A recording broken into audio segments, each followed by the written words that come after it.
Slightly concerned. 6 chase, 3 miles ahead of them. Brave Man's Game is ridden hard to go forward. Est Francais quickly into his rhythm towards the inside rail, and the Real Whacker is out wide. These are the first 3 as they go over the first of the 18 fences. A mistake on the outside by Grey Dawning. Grey Dawning made a significant error at fence number 1. An open ditch is the second. Est Francais now has a lead of about 3 lengths going over it. To the Real Whacker out wide over in second. On the inside came Brave Man's Game in third, and then Envoy Allen is in 4th position as they go into the turn, which takes them into the back straight. Then around the outside is Presse, who's followed by Juntos Ganimos. Then towards the inside, Spelland Tower. Towards the outside is Grey Dawning, then Banbridge, and then Corbett's Cross, and the back marker is General Chef as they make the run down the back straight and on towards fence number 3. And James Reevely and Est Francais have got a clear lead as they go over it. A very quick and economical jump by the leader.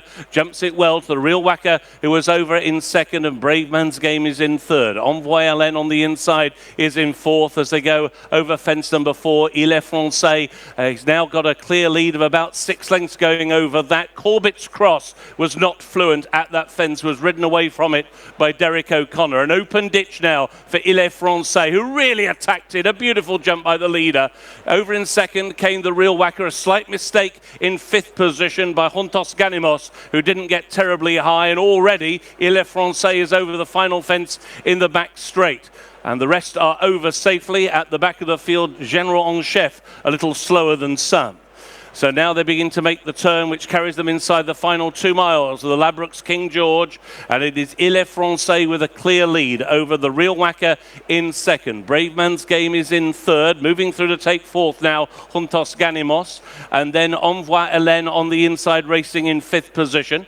In 6th on the outside is Presse. On that one's inside is Spelland's Tower as they make the turn in. Grey Dawning is out wide as they go over the first fence taken down the home straight. Banbridge still towards the rear of the field with Corbett's Cross, and the back marker is General Chef as his stablemate Est Francais still has a clear lead going over the middle fence in the home straight. That was fence number 8. So coming up towards the 9th, the final fence in a circuit's time, the Ladbrokes King George, and it is still Est Francais clear by 10 lengths as he crosses over fence number 9. Est Francais to the Real Whacker over in second. Brave Man's Game was over in third. A little low in 4th was Juntos Ganimos. Then Envoy Allen on the inside. Presse out wide, and then Spelland's Tower and Grey Dawning and Banbridge and Corbett's Cross. And still the back marker is General Chef, who is racing around about 20 lengths off the leader. And the clear leader at halfway is Est Francais.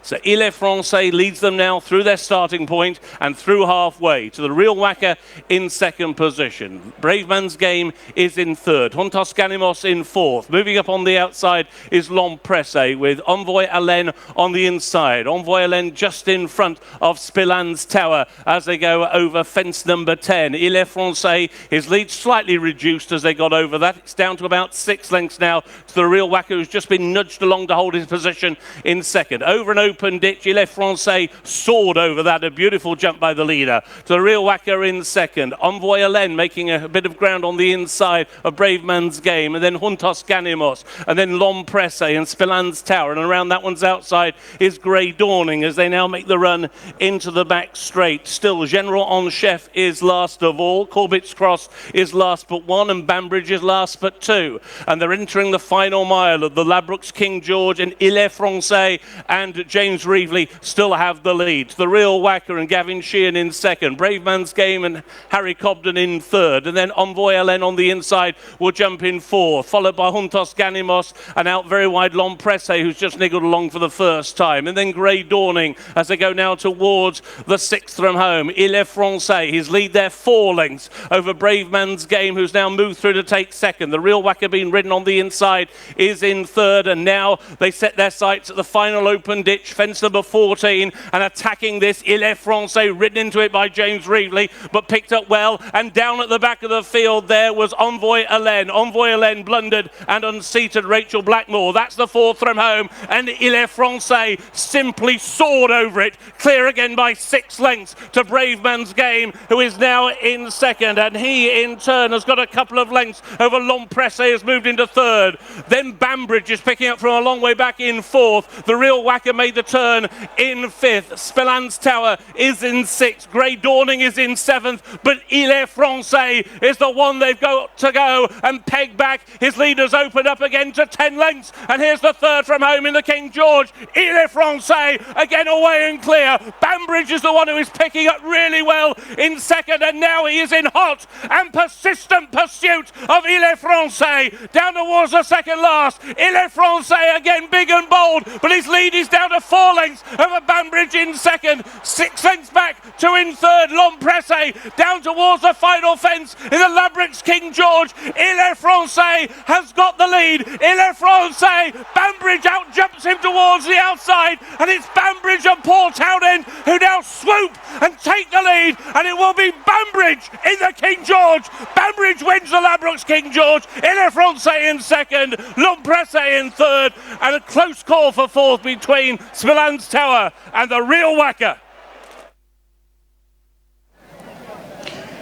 It is an Irish win in the King George. Has gone the way of Banbridge for Joseph O'Brien and Paul Townend, and they have reeled in the bold front-running Est Francais.